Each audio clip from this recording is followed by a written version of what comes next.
주님 성전에 나오신 여러분 하나님 이름으로 환영합니다. 오늘 예배 참석하신 여러분 또한 사랑하며 환영합니다. 마음을 가라앉히고 하나님께 찬양드리며 예배드리도록 하겠습니다.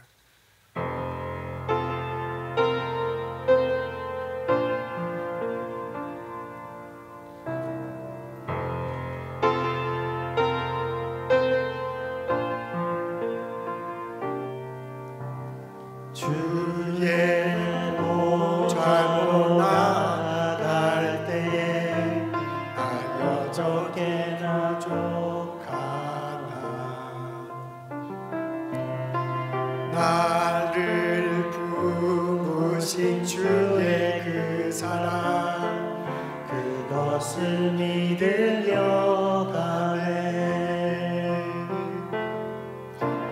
자격 없는 내 힘이 아니 오직 예수님의 보혈로 자격 없는 내 힘 오직 예수님의 보혈로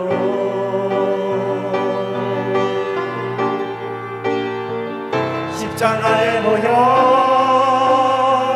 완전하신 사랑 힘입어 나갑니다.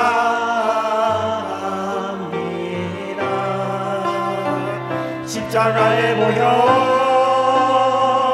완전하신 사랑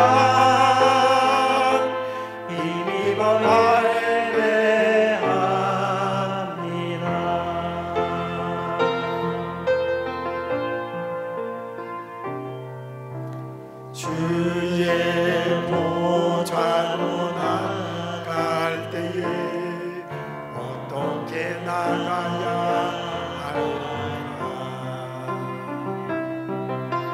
나를 구원한 주의 십자가 그것을 믿으려 가네.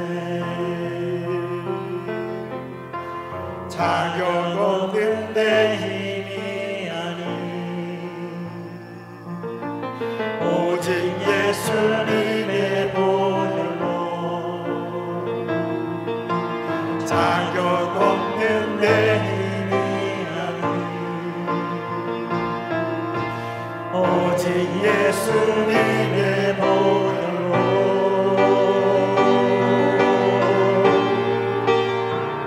십자가의 보혈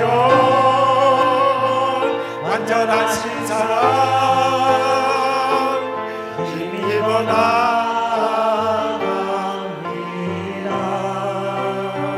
십자가의 보혈 완전하신 사랑 힘입어 예배합니다. 십자가의 보혈 완전하신 사랑 힘입어 나갑니다.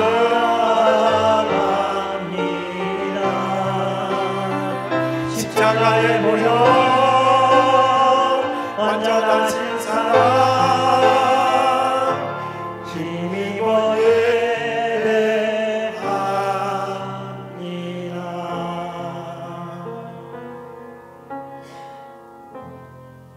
사도신경으로 신앙 고백하시겠습니다.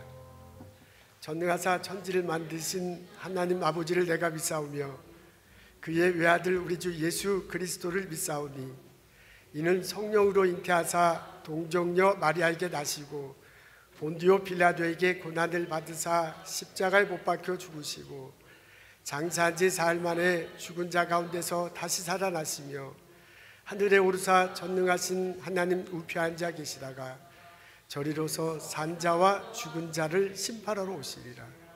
성령을 믿사오며 거룩한 공예와 성도가 서로 교통하는 것과 죄를 사하여 주시는 것과 몸이 다시 사는 것과 영원히 사는 것을 내가 믿사옵나이다. 아멘.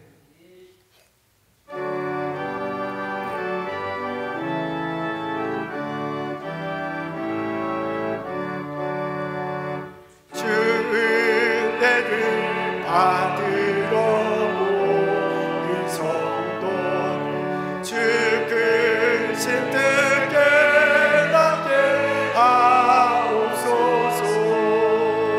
내 고통의 너에 다 벗게 날 구속하시니 찬양하리. 주 우리를 곁에서 인도하시니 그 거룩한 나라가 이루어지네.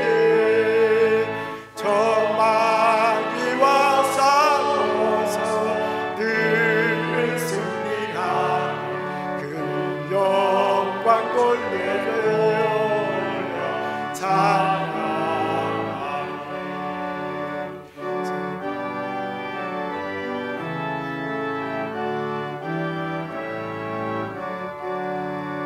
주 우리의 왕패와 상검을신 승리의 주님을 따릅니다.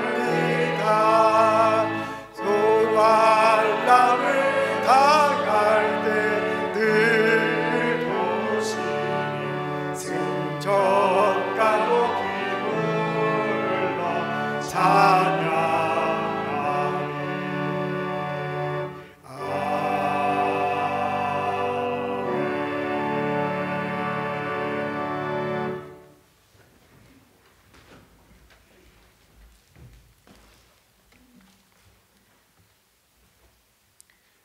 지극히 높은 곳에서 이 땅의 가장 낮은 곳으로 친히 내려오신 주님, 죽을 수밖에 없는 우리들을 십자가의 보혈로 구원하여 주신 그 은혜에 감사드립니다. 오늘 이렇게 예배로 모인 이 자리와 이 시간을 친히 주관하여 주시옵소서. 이 시간 주님 앞에서 저희를 다시 돌아봅니다. 주님의 사랑을 처음 느꼈던 그 감사의 시간, 힘들 때 위로가 되어 주셨던, 막막할 때 소망이 되어 주셨던 기억들, 남들보다 적게 가졌을 때에도 주님을 공평하시다 고백하던 순간들을 되새깁니다. 바쁜 일상과 수많은 세상 이야기들에 빠져 정작 주님의 사랑을 저희가 너무 쉽게 잊고 있었음을 용서하여 주시옵소서. 우리의 연약함은 불쌍히 여겨주시고 주님의 말씀으로 우리와 우리의 삶을 채워주시옵소서. 주님께 우리의 원함을 구하기에 앞서 모든 것을 다 아시고 다스리시는 주님의 그 계심과 우리와 함께 하심을 기억하게 하옵소서. 세상의 것이 아닌 주님께 소망을 두게 하여 주시옵소서. 영원히 변치 않는 하나님의 나라가 이 땅에 이루어지길 기도합니다. 지금 우리는 미움과 갈등이 심해져만 가는 시간을 살고 있습니다. 우리가 그렇게 자랑하고 교만하던 제도와 장치들은 개인이나 집단의 욕심에 너무 쉽게 무너졌고, 주님, 저 연약한 자, 핍박하는 자들의 탄식 소리에 응답하여 주시옵소서. 교만한 위정자들은 겸손하게 하여 주시고 주를 믿는 자들이 주님께서 기뻐하시는 삶을 살 수 있도록 지켜주시옵소서. 주님께서 약속하신 새 하늘과 새 땅이 더 간절한 시절입니다. 어서 오시옵소서. 주님, 오늘 이 예배가 주님께서 주시는 그 회복을 기대하는 그런 예배가 되게 하여 주시옵소서. 영과 진리로 드리는 예배 되게 하여 주시고, 목사님을 통해 선포되는 말씀이 살아있는 검이 되게 하시고, 예배를 위해 준비한 손길들은 칭찬하여 주시고, 저들의 수고가 땅에 떨어지지 않게 하여 주시옵소서. 주님, 우리의 기도를 받아주시옵소서.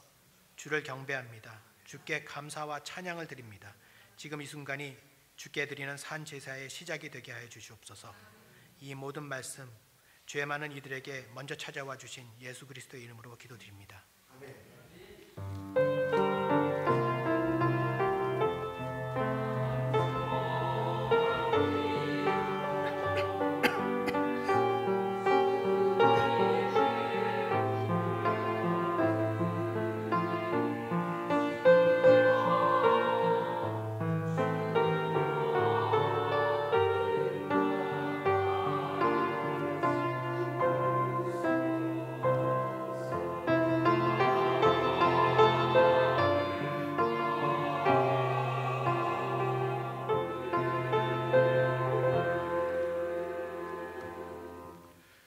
여러분 안녕하십니까? 교회 소식 나누고 인사하는 시간입니다. 우리 성경 필사 프로젝트를 한다고 합니다. 여성교회에서 주관합니다. 창세기를 쓰는 내용입니다. 여성교회들 많이 지금 알고 있을 텐데요. 많은 분들 참석해 주시면 고맙겠습니다. 우리 남성교회도 참석할 수 있는 것이죠. 함께 동참하시면 참 좋겠습니다. 여러분 오늘 교회에서 성전에서 만나 뵈서 너무너무 반갑습니다. 우리 옆 사람에게 인사하면 어떨까요? 하나님 축복이 함께 하시길 빕니다. 우리 옆에 분하고 인사하시죠. 하나님 축복이 함께 하시길 빕니다. 오시느라고 수고하셨습니다. 여러분 얼굴 보니 반갑습니다. 감사합니다. 우리 일어나셔서 인사 나누도록 하겠습니다. 어서 오십시오. 주님의 이름으로 환영합니다. 축복합니다. 감사합니다. 어서 오십시오. 어서 오십시오.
오늘 예배 참석한 여러분 감사합니다. 우리 어르신 권사님들 참석해 주셔서 너무 감사해요. 성가대원들 거기다 참석한 거 아닌가요? 와서 이렇게 찬양 드려서 참 감사드립니다. 우리 하나님께 감사하고 서로 격려하면서 힘찬 박수 한번 좋겠어요.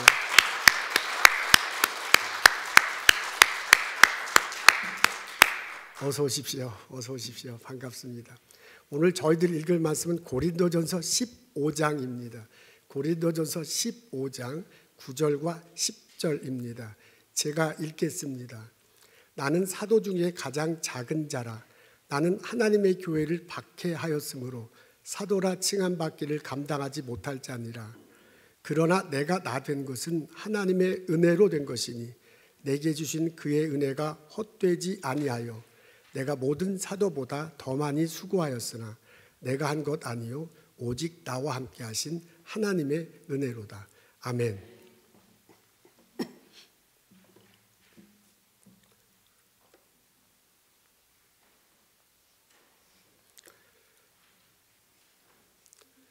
로스앤젤레스 타임즈 2008년도 6월 13일 판에 보면 흥미있는 기사가 열렸습니다. 마사다에서 발견한 대추 야자 씨앗을 봐라 이렇게 싹트게 했다는 내용입니다. 마사다는 이스라엘 사해에 있는 요새입니다. 헤롯 대왕 시절에 본격적으로 건축한 천연 요새예요. 기원 후 70년 로마 군인이 예루살렘을 점령합니다. 그때 1000명가량의 유대인들이 굴복하지 않고 이 마사다로 도망가서요 게릴라전을 폈습니다. 로마 군인 15,000명을 동원해서 정복하려고 했지만 못했습니다. 그것을 완전 정복하는데 3년이나 걸렸어요. 로마 군인이 막 이제 진지로 들어오려고 하는 순간 1000여 명에 되는 유대인들은 모두 다 자살을 했습니다. 1965년도 고고학자들이 그 마사다를 발굴하는데 식량 저장소를 발견합니다. 그 식량 저장소, 그때 당시 그 게릴라전을 벌였던 유대인들은 자기네들이 굶어 죽은 게 아니라는 걸 표시하기 위해서 식량의 일부분을 남겨놓고 마지막 다른 그 곡식은 다 불태웠다고 그래요. 로마군이 막 올라올 때 그렇게 했다고 합니다. 그때 그 일부분 항아리에 남겨놓은 씨앗을 발굴한 겁니다. 고고학자들이 그것을 40년 동안 잘 보관합니다. 그리고 2005년도에 그것을 씨앗을 그 중에서 대추야자 씨앗 3개를 택해가지고 3개를 심었는데 그 중에 하나에서 싹이 난 것입니다. 세라 살론 박사라고 해요. 이분은 의학계 분야의 과학자군요. 그 다음에 일레인 솔로웨이, 이분은 농업 분야의 과학자입니다. 제가 이 발음을 제대로 하는지는 모르겠지만 하여간 그 두 박사가 이끄는 팀이 이런 쾌거를 이루어냈습니다. 여러분 앞에 사진을 볼 텐데 왼쪽에 계신 분이 그 세라 살로인 박사고요. 오른쪽에 있는 분이 일레인 솔로웨이 박사입니다. 근데 저게 4피트 정도인데 저것을 이제 발화시켜서 실제로 처음에는 비닐하우스에서 발화시켰다가 나중에 이제 그 보통 땅에서 자라게 해서 저렇게 성공했다는 겁니다. 그 방사선 탄소 연대법으로 측정했더니 정말 2000년 전에 있었던 것이라고 그렇게 측정된다고 합니다. 고대 씨앗, 아주 고대 식물 씨앗으로는 가장 오래된 것입니다. 나중에 이제 저기서 나온 그 대추야자 씨앗으로 다른 열매도 맺었다는 그런 기록입니다. 이 신문 기자를 읽어보면 기자가 이렇게 해요. 놀랍도다. 이렇게 2000년도에 된 씨앗을 어떻게 잘 보존할 수 있었다니. 그리고 그걸 처음 발견한 고고학자들이 40년 동안 엄청나게 잘 보존한 거잖아요. 그리고 나중에 2005년도에 그 의학 분야 과학자하고 그다음에 이제 농업 분야 과학자 저 두 사람이 저걸 발화시키는데도 엄청난 그 노력을 한 거라고요. 그러니까 사람의 수고가 얼마나 엄청난가라고 이렇게 끝을 맺었습니다. 제가 그 기사를 읽으면서 이런 생각을 했어요. 그 고고학자들 수고 대단히 했죠. 그리고 과학자들 수고 대단히 많았습니다. 근데 만일 햇빛이 없었다면, 만일 비가 내리지 않았다면, 그 자연의 힘이 없었다면, 그 뒤에 있는 하나님의 은총이 없었다면 저게 저렇게 자랄 수 있었을까 하는 그런 질문을 해 보았습니다. 오늘 저희들은 고린도전서 15장의 말씀을 읽습니다. 15장의 내용은 대체로 이런 거예요. 예수님께서 부활하셨다. 그것을 많은 사람에게 보이고 나도 보았다. 이 부활한 예수님을 믿는 사람들은 나중에 영의 몸을 입고 다시 살아날 것이다. 이것을 믿어라 하는 내용이 고린도전 15장의 전체적인 흐름입니다. 그러면서 뭐라고 얘기하냐면 그렇게 말하는 대목 중에 나된 것은 하나님의 은혜라고 얘기해요. 10절의 내용입니다. 우리 앞에 있습니다. 우리 다 같이 읽도록 하겠습니다. 시작. 내가 나된 것은 하나님의 은혜로 된 것이니 내게 주신 그의 은혜가 헛되이 아니하여 내가 모든 사도보다 더 많이 수고하였으나 내가 한 것이 아니요 하나님의 은혜로. 아주 유명한 구절입니다. 우리가 이 구절을 읽으면 딱 눈에 들어오는 단어가 있어요. 하나님의 은혜입니다. 하나님의 은혜라는 단어가 한 구절 속에 3번이나 나와요. 그러니까 이게 딱 나오니까 딱 그냥 눈에 들어옵니다. 그리고 하나님의 은혜 하면 그냥 마음이 따뜻해지잖아요. 주께서 이렇게 축복 내려주시는 것 같고 좋잖아요. 느낌이 좋아. 하나님의 은혜라는 단어만 들어도요. 그래서 그냥 그 느낌 그대로 이 구절을 대하게 마련입니다.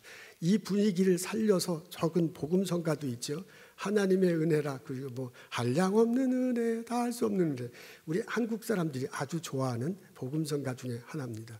그래서 이렇게 익숙하기 때문에, 이게 마음에 와닿기 때문에, 느낌으로 오기 때문에 우리는 이 구절을 대하면 하나님의 은혜에 초점을 두고 이해하기 마련입니다. 근데 제가 이 본문을 이번 주에 묵상하면서 또 다른 구절에 눈을 갖기 시작했어요. 그게 뭐냐면 앞에 본 빨간 표시로 된 겁니다. 내가 모든 사도보다 더 많이 수고했다라는 그럽니다. 내가 수고했대요. 바울이 뭐라고 그러냐면 내가 수고했다라고 그렇게 얘기했는데 그냥 수고한 게 아니라 많이 수고했대요. 많이 수고한 경우가 아니라 더 많이 수고했대 하고 다른 사람하고 비교하는데 그 비교 대상이 뭐냐면 다른 사도들이에요. 나 다른 사도보다 더 열심히 했다. 지금 그런 말을 하고 있습니다. 한국말로는 지금 명확하지 않은데 영어로 보면 이게 과거로 분명히 나와 있어요. 과거에 나는 다른 사람보다 무진장 열심히 살았어. 지금 그런 말을 하고 있습니다. 더 흥미있는 것은 그 앞에 있는 구절입니다. 그 앞에 뭐라고 하냐면 내게 주신 그의 은혜가 헛되지 아니하여. 이게 한국말로는 명확하지 않은데 영어로 보면 과거로 나와 있습니다. 과거 형태로 분명히 되어 있어요. 그러니까 그 과거 형태로 되어 있다는 걸 살리자면 이런 거야. 과거에 하나님 은혜를 받아서 내가. 근데 그 은혜 받은 사람으로서 헛되게 살지 않으려고 내가 그 과거에 열심히 했었다. 그냥 수고한 게 아니다. 다른 사람보다 더 많이 수고했다라고 말을 하고 있는 겁니다. 여러분 이 두 구절이 다 과거로 되어 있습니다. 그래서 이 과거로 되어 있다는 것, 이 두 개가 연속해서 나와 있다는 것을 살려서 해석하면 이런 거예요. 과거에 하나님의 은혜를 받았어. 그 은혜 받은 게 너무 감사해. 그 은혜 받은 것을 헛되게 하지 않으려고 내가 열심히 살았다. 열심히 산 적이야. 다른 누구 나와봐. 나보다 더 열심히 산 사람이 어디 있어. 뭐 이런 분위기예요. 이런 분위기로 나는 수고했다라고 그렇게 말하고 있습니다. 여러분 놀랍지 않습니까? 우리는 이 구절을 대하면 무조건 하나님 은혜야. 하나님 은혜만을 보고 이 구절을 대하는데요. 그게 아니에요. 바울은 하나님 은혜 말하죠. 당연히. 하나님 은혜를 말하지만 그것과 더불어 나도 많이 수고했다라는 말을 하고 있다라는 그것입니다. 여러분 이 지금 첫 구절은 나의 다된 것은 하나님의 은혜라. 그건 현재형입니다. 현재의 나는 하나님의 은혜 받아서 나가 됐다. 그렇게 우리는 거기서 끝나. 우리는 거기서 감격해. 근데 이 본문을 좀 더 보도하면 그게 아니야. 현재의 나가 어떻게 해서 됐냐면 과거의 은혜를 받아서 그 은혜 받아서 현재의 나가 됐어. 근데 그것만이 아니야. 은혜 받은 것을 헛되이 하지 않기 위해서 나 무진장 열심히 살았다. 발버둥 치며 살았다. 나 수고했다. 그 수고한 나가 합쳐져서 현재 나가 됐다. 그 말입니다. 여러분 은혜 받은 나와 사람으로서 수고한 나가 더해져서 나 이게 오늘의 나가 됐다라고 고백합니다. 그러면서 마지막에 확인하잖아요. 마지막에 내가 한 것 아니요 하나님의. 그래도 나도 한 것도 있지만 하나님의 은혜도 있지만 그래도 하나님의 은혜가 크다라고 말하는 거예요. 여러분 지금 제가 무슨 말을 하려고 하는지 알죠? 이 구절을 보면 하나님의 은혜라는 게 3번 나와요. 근데 내가 수고했다는 말이 2번 나옵니다. 여러분, 바울의 마음은 뭐냐면, 바울의 신앙생활들은 하나님의 은혜로 모든 것이 다 됐다, 그게 아니에요. 당연히 하나님 은혜지. 하나님의 은혜로 오늘날 내가 했지. 근데 그것만큼, 그것 때 너무 뒤집혀서 잊어버리지 못할 것은 나 수고했다 이거야. 은혜 받은 자로서 열심히 살려고 애를 썼다. 그걸 2번이나 말하고 있습니다. 사도 바울이요, 내가 나 된 것은 하나님의 은혜다라고 말할 때 그 나는, 현재 나는 과거에 은혜 받은 것을 감격해서 살아온 나와 그 은혜 받은 것을 때문에 어떻게든 애써서 수고하면서 살아고 발버둥 치려고 하는 이 나가 합쳐져서 지금 나의 나 된 것이다 라고 고백하는 것입니다. 여러분, 오늘 본문을 이렇게 해석하고요, 그리고 사도 바울의 삶을 뒤돌아 볼 수 있습니다. 막 빨리 해줘서 감사하네요. 고기야 고기. 이제 사람의 수고, 네, 그겁니다. 사도 바울의 삶을 보면 사람의 수고, 아주 열심히 살려고 한 적이 있습니다. 그게 언제면 예수 믿기 전입니다. 오늘 본문을 우리가 9절과 10절을 읽었는데 8절에도 보면 뭐라고 하냐면, 나는 만삭되지 못해서 태어난 자다 라고 그렇게 얘기합니다. 그리고 나는 예수 믿는 사람을 아주 핍박했다. 사도로 칭함받을 자격이 없다. 나는 작은 자다 라고 그렇게 말을 합니다. 그게 이제 8절과 9절에 나오는데, 그것은 이 사람이 예수 믿고 난 다음에 자기를 낮춰서 표현한 거예요. 근데 실제로 예수 믿기 전에 사도 바울은 시시한 사람이 아니었습니다. 자기가 어떤 사람이었다는 것을 잘 밝히잖아요. 자기는 육체로 자랑할 만한 사람이다 라고 그렇게 말합니다. 길리기아 지방 다소 도시에서 태어났다. 태어난 지 8일 만에 할례받았다. 이스라엘 족속이고 베냐민 지파다. 가마리엘 문화에서 배웠다. 율법으로는 바리새파이고요, 율법으로는 흠없는 자다, 막 그렇게 얘기해요. 그리고 그 예수 믿는 자를 열심히 핍박했다고 말을 합니다. 이게 지금 바울 문서에 나오는 문구인데요, 이게 우리들한테는 와닿지 않잖아요. 그래서 그게 뭐 어떻다는 얘기냐. 그런데 이게 그때 당시 문화, 유대 사람들 공동체에 듣기에는 우와, 저 사람 대단한 사람이라고 말할 수밖에 없는 내용들입니다. 사도 바울은요, 엘리트 중에 엘리트였어요. 그러니까 예수 믿기 전에 이 사람은 아주 잘 나가는 사람이었습니다. 그 사람은 자기가 생각하는 하나님이 있었어요. 내가 믿는 하나님. 이 사람은요, 하나님의 백성으로서 이렇게 살아야 될 것이라는 분명한 자기 확신이 있었습니다. 그래서 그대로 막 열심히 산 거예요. 바리새파인으로요. 그리고요, 이렇게 살지 못하는 예수 믿는 사람들, 이상한 놈들이 나타나갖고 자꾸 하나님을 욕되게 하니까 저거 그대로 놔두면 안 돼. 그래서 막 잡아다가 박해한 사람이 이 사람이에요. 이렇게 예수 믿기 전에 사도 바울의 사는 삶은 아주 수고하며 산 사람입니다. 인간으로 열심히 산 사람입니다. 최선을 다해서 나는 엘리트 중에 엘리트다 라고 말할 정도로 그렇게 산 사람이에요. 이 사람의 수고가 아주 뛰어난 그런 시기였습니다. 이런 사도 바울이요, 은혜에 붙잡힌 시기가 있습니다. 그게 뭐냐면 예수님을 만나고 난 다음부터입니다. 이 사람이 다메섹으로 가잖아요. 예수 믿는 사람을 잡아다가 예루살렘에 데리고 와서, 그리고 거기서 이제 어려움을 당하게 하기 위함입니다. 다마스커스, 오늘날 시리아 수도죠. 그리고 가는 도중에 갑자기 하늘에서 빛이 내려와요. 음성이 들려요. 사울아, 사울아, 내가 나를 왜 핍박하느냐. 놀래가지고 벌러덩 엎어져가지고, 당신은 누굽니까? 라고 하니까 네가 핍박하는 나사렛 예수다 라고 그렇게 말을 해요. 그러면서 너 다마스커스로 다메섹으로 가라. 가면 누군가가 너에게 무슨 일을 할 것인지 알려줄 거다 라는 소리가 들립니다. 그래서 이제 그 소리를 듣고요, 이 사람 이제 거의 막 눈이 멀었어요. 그래서 같이 가는 사람의 손을 잡고서 그냥 막 엉금엉금 가서 집가라는 거리에 이제 집으로 가잖아요. 4일 동안 먹지도 못하고 마시지도 못합니다. 한참 지나고 난 다음에 아나니아라는 사람이 찾아와요. 그 사람이 예수 그리스도의 이름으로 안수하니까 눈에서 비늘 같은 것들이 막 떨어지면서 보이기 시작하는 거예요. 그리고 그 아나니아가 내가 하나님으로부터 들었는데 너 이방인들에게 복음을 전할 거다. 그리고 너는 그것 때문에 고난을 받을 사명을 갖고 고난을 받게 될 거다. 그게 너의 사명이다 라더라 하고 그 바울에게 알려줍니다. 그 아나니아에게 세례를 받잖아요. 그리고 먹습니다. 그리고 건강을 회복합니다.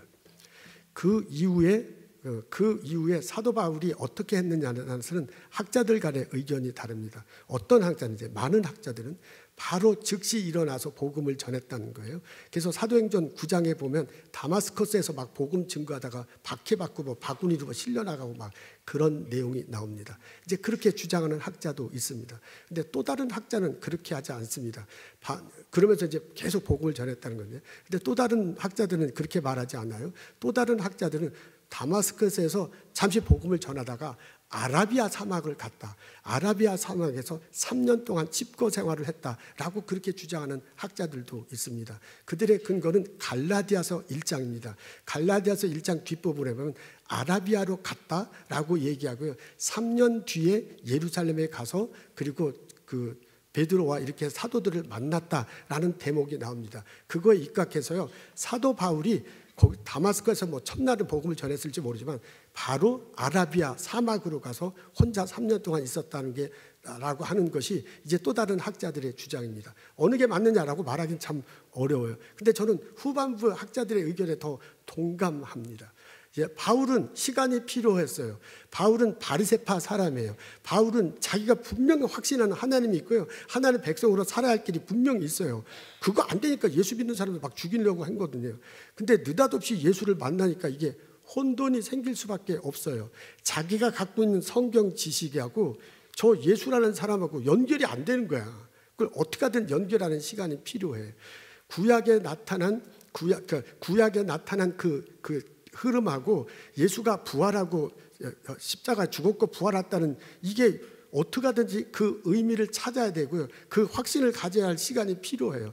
자기는 이제까지 예수 믿는 사람 다 박해하고 죽이러 다니는 사람이 느닷없이 예수 믿자고 판단하는 게 말이 안 되는 거야.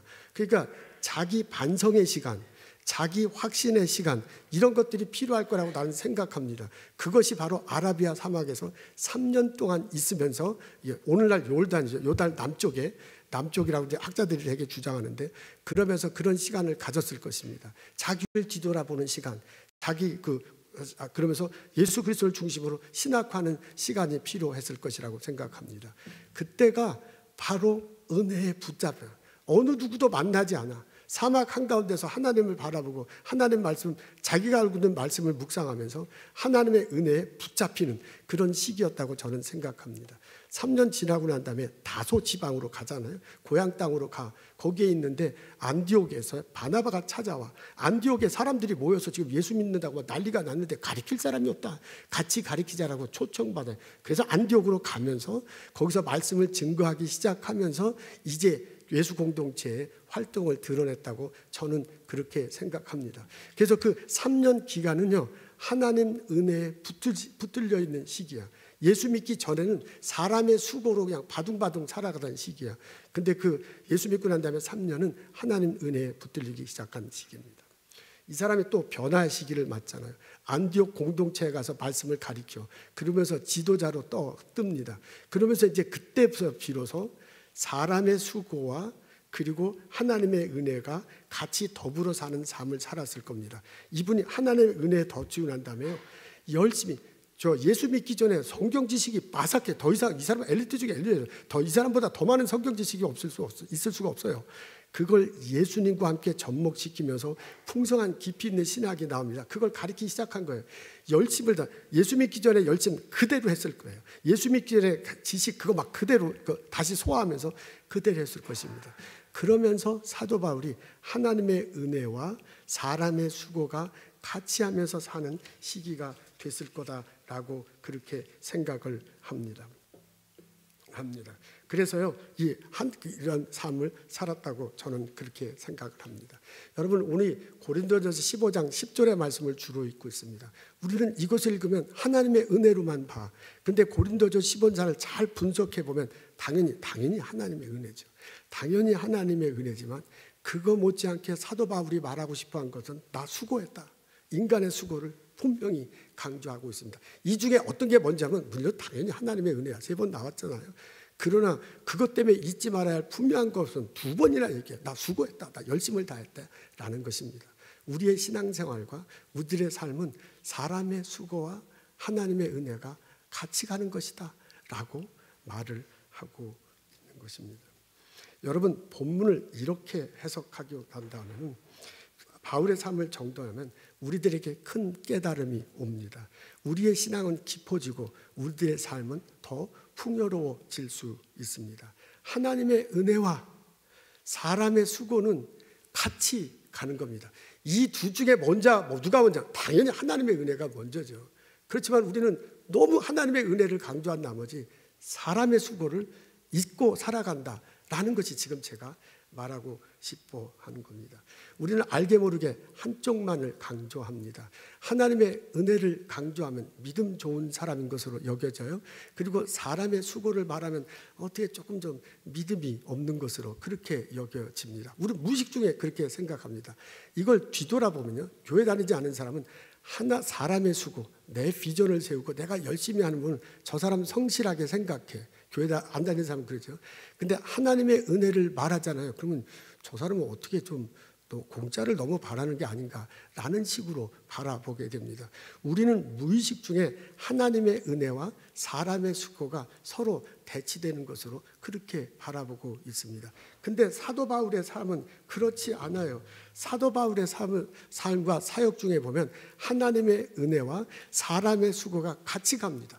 사람의 수고가 드러날 때 있어요. 당연히 있지요.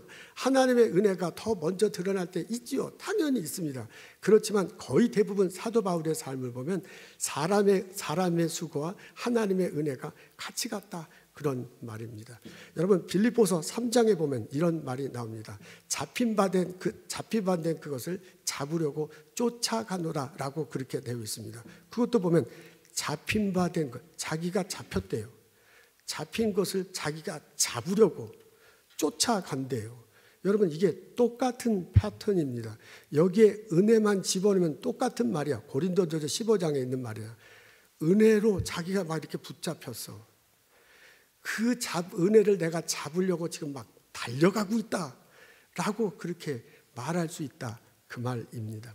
여러분, 고린도전서 15장에 있는 그 바울이 나의 나됨은 하나님의 은혜다라는 말을 빌립보서 3장에 만일 썼다면 이렇게 썼을 것입니다. 나의 미래는, 이제 이건 과거 나의 나된 것은 그건 현재형이야. 그렇지 않고 빌립보서 3장은 미래형이에요. 그러니까 나의 나 될 것은, 미래의 나는 하나님의 은혜와 내가 어떻게 하든지 최선을 다해서 수고하면서 살려고 하는 그 나가 합쳐져서이다 라는 식으로 썼을 것이다 라고 저는 생각을 합니다. 여러분, 어떻습니까? 이쯤에서 우리는 우리들의 신앙을 뒤돌아 볼 수 있습니다. 나는 어떤 모습으로 살아가고 있습니까? 우리들 중에 대부분은요, 거의 무의식 중에 사람의 수고에 방점을 두면서 신앙생활을 합니다. 우리 예수 믿습니다. 예수님 믿습니다. 교회 와서 예배 드립니다. 이렇게 눈발이 날리는데도 교회 오다니 참 대단합니다. 이렇게 우리 교회 와서 예배 드려. 그리고 하나님의 은혜를 받는다고 생각해. 그러니까 하나님 은혜를 받으니 얼마나 좋아요. 그렇죠? 그게 가슴이 좋다. 그런데 실제로 살아가는 데는 하나님 은혜보단 나의 수고에 방점을 둡니다. 내 인생은 나의 것이야. 내가 계획을 세우고 내가 열심히 살아야 돼. 그래야 내가 성공할 수 있어 라는 예배는 드리지만, 하나님 은혜라고 하는 것을 받으면 좋다고 생각하지만 그렇지만 실제로 나의 삶 속에서는 내가 주관하고 내가 열심히 살아가는 겁니다. 농부가 씨앗을 뿌립니다. 봄에 씨앗을 뿌리고요. 열심히 뿌리죠. 그리고 여름에 그 막 길쌈 수고합니다. 그리고 가을에 기대하는 거야. 내가 열심히 뿌렸어. 내가 길쌈 수고했어. 당연히 가을에 열매를 맺겠지 하고 이제 기대하는 거지요. 근데 여러분, 비가 만일 안 오면 어떻게 되겠습니까? 여러분, 햇빛이 제때에 내리쬐지 않으면 어떻게 되겠습니까? 자기는 아무리 수고했어도 결과를 맛보지 못할 것입니다. 그러니까 막 내가 수고해서 어떻게 하든지 이 결과를 맺게 한다면 그 끝은 실망하기가 되게 쉽습니다. 또한 이런 현상도 나타날 수 있습니다. 내가 해갖고 잘 됐으면 내가 해서 잘 된 거 아니야. 자랑하고 싶어 교만하게 될 확률도 굉장히 높습니다. 우리는 그렇게 살아갑니다.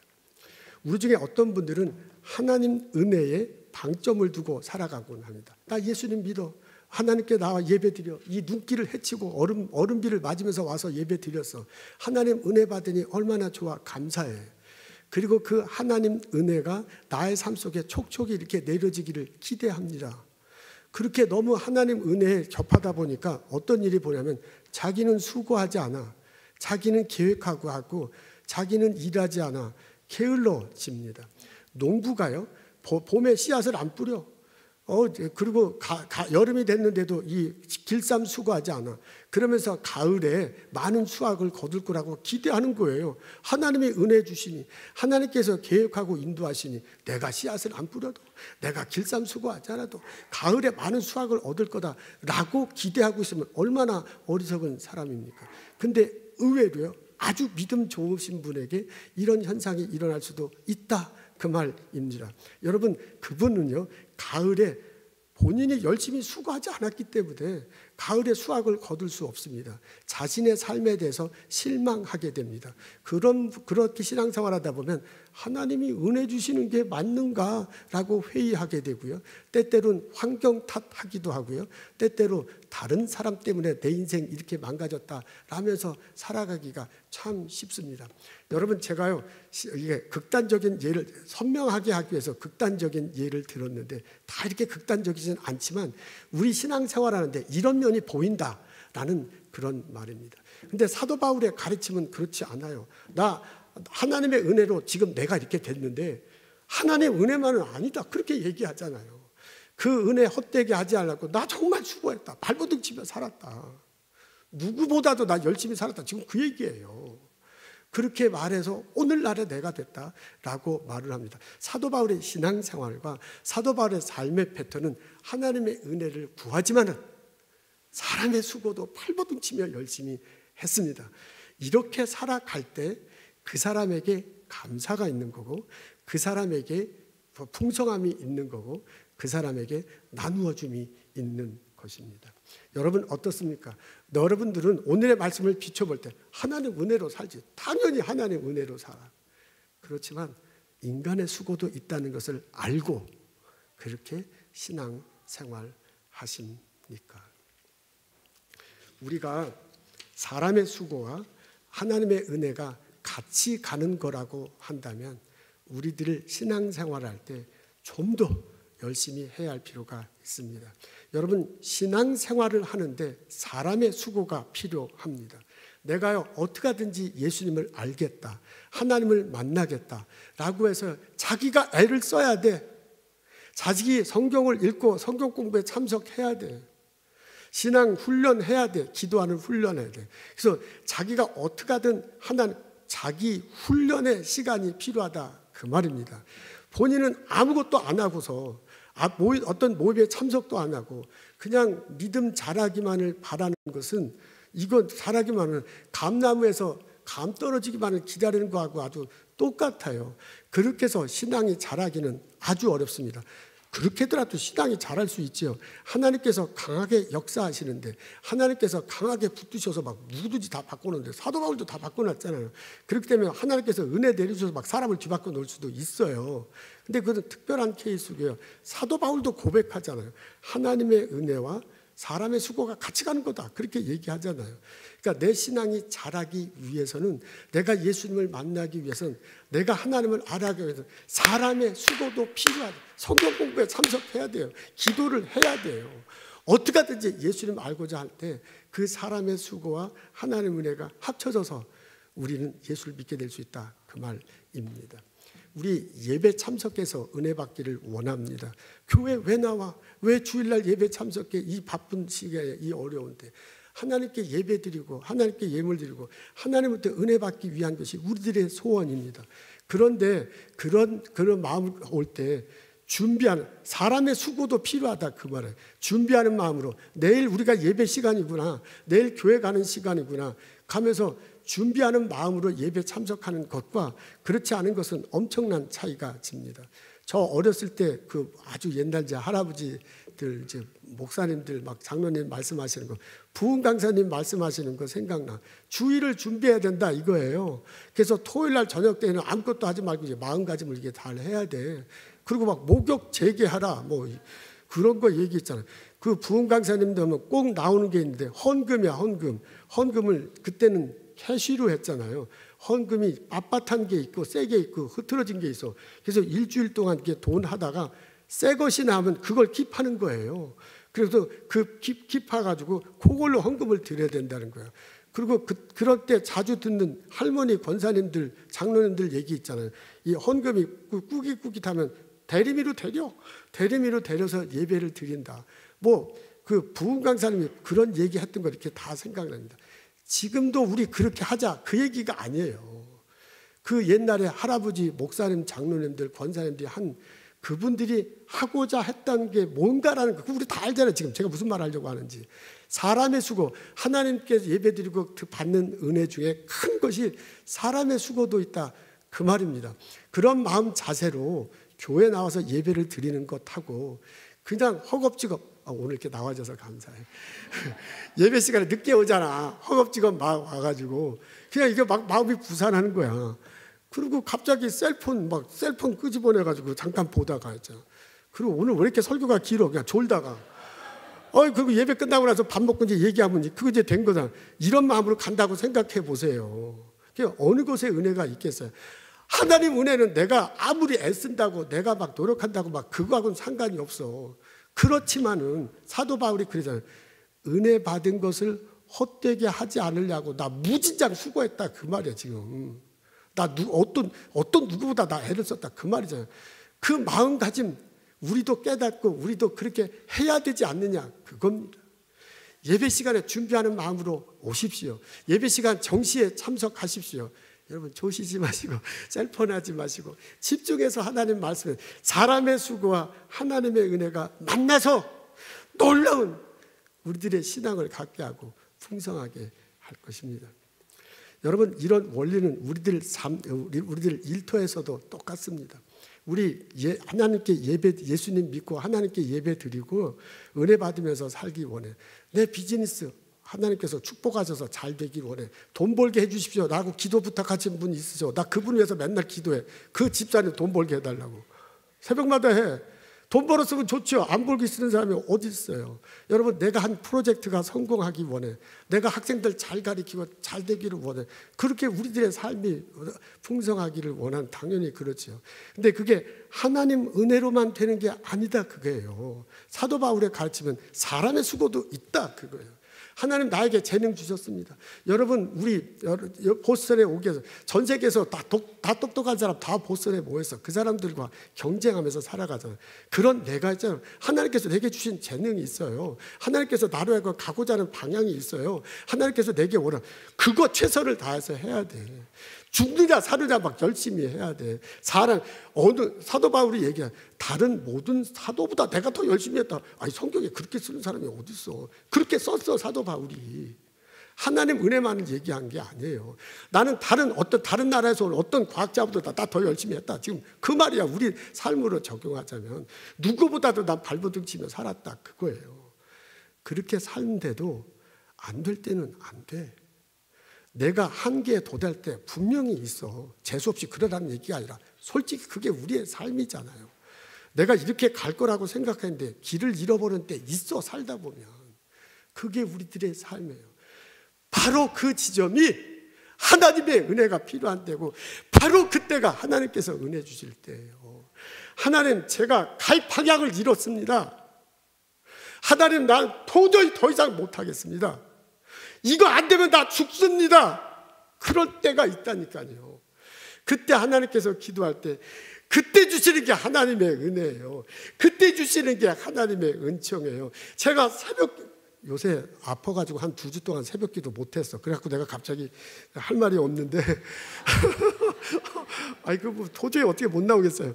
근데 새벽기도마다 제가 기도하면 나로서 할 수 있는 거 다 했어. 더 이상 어떻게 안 돼. 하나님께서 은혜 주시고요. 하나님께서 길을 열어주시고 하나님께서 풀어주셔야 되는 거야 이거. 그게 우리 살아가다 보면 있다 그 말입니다. 거기에 하나님의 은혜가 있어서 나의 나 된 것은 하나님의 은혜다라고 바울이 말한 겁니다. 아멘. 바울이 나의 나 된 것은 하나님의 은혜다라고 말할 때 나는 아무것도 안 했다. 나는 그냥 감나무만 나와서 벌렸다. 그거 아닙니다. 바울이요, 나 최선을 다했다. 그 어느 누구보다도 나 애썼다. 라고 그렇게 말하잖아요. 그 사람의 수고와 하나님의 은혜가 겹쳐져서 사도 바울이 나의 나 되는 것은 하나님의 은혜다라고 고백했습니다. 저는 나의 앞날에 대해서, 우리 성령교회 앞날에 대해서 우리 교우들이 저한테 기도 부탁할 때 제가 꼭 기억하고 기도합니다. 그러면서 그 교회 앞날에 대해서 소망을 갖고 있습니다. 왜냐하면 하나님께서 함께 하시기 때문입니다. 하나님께서 은혜 주시기 때문입니다. 우리 앞길에는 잘 될 일만 있어요. 우리 천국에 갈 일인데 당연히 우리 것은 잘 될 거야. 하나님의 은혜가 함께 할 거야. 그 하나님의 은혜를 기억하고 꼭 해야 될 게 뭐냐면 나의 수고도 필요하다. 그 말입니다. 나의 나 될 것은 당연히 하나님의 은혜입니다. 그것 또한 아니라 나의 수고.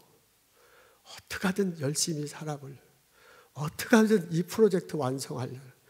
어떻게 하든 내 아들, 딸들 잘 되게 하려고 부모로서 수고하는 그거. 그게 합쳐져서 미래의 나가 될 것입니다. 나의 나 될 것은 나의 수고와 하나님의 은혜입니다. 기도하겠습니다. 하나님, 예수를 그리스도로 고백하게 해주셔서 감사합니다. 하나님의 은혜로 이제까지 살아왔음을 고백합니다. 그 하나님께 감사드립니다. 저에게 재능을 주시고 저희 교육받게 하시고 이곳에 일터에서 일할 수 있는 기회를 주셨습니다. 이것이 하나님께서 주신 것이다.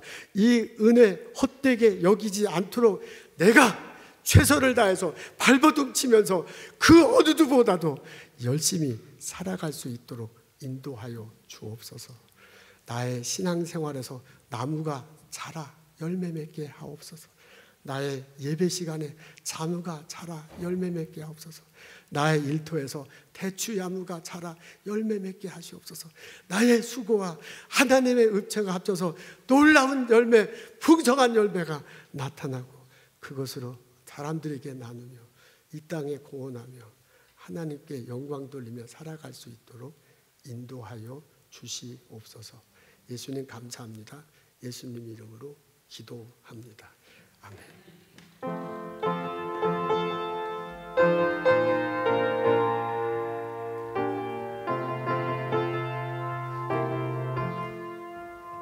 나 대속하신 예수께 내 생명 모두 드리니 늘 진실하게 하소서. 내 구주 예수여, 나 구주 위에 살리라. 늘 기쁨 한량 없으니 내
곁에 머무시네 나 주님을 모른다 하여도 주의 사랑 또 나를 믿어주시네 나 주님을 모른다 하여도 주의 사랑 항상 내 곁에 머무시네 나 주님을 모른다 하여도 주의 사랑 항상 나를 믿어주시네 나 주님을 모른다 하여도 고백합니다 주를 사랑합니다 마음 다하여 주를 사랑합니다 엎드립니다 주를 경배합니다 진실한 그 사랑으로 나를 채워주소서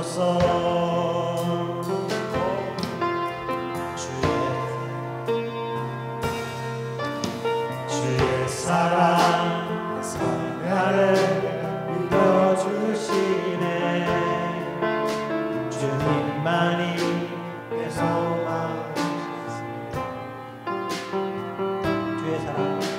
주의 사랑 또 나를 믿어주시네 주님만이 내 소망 되시네 고백합니다 주를 사랑합니다 마음 다하여 주를 사랑합니다 엎드립니다 주를 경배합니다 진실한 그 사랑으로 나를 채워주소서 고백합니다 주를 사랑합니다 마음 다하여 주를 사랑합니다 엎드립니다 주를 경배합니다 진실한 그 사랑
그 사랑으로 나를 채워주소서.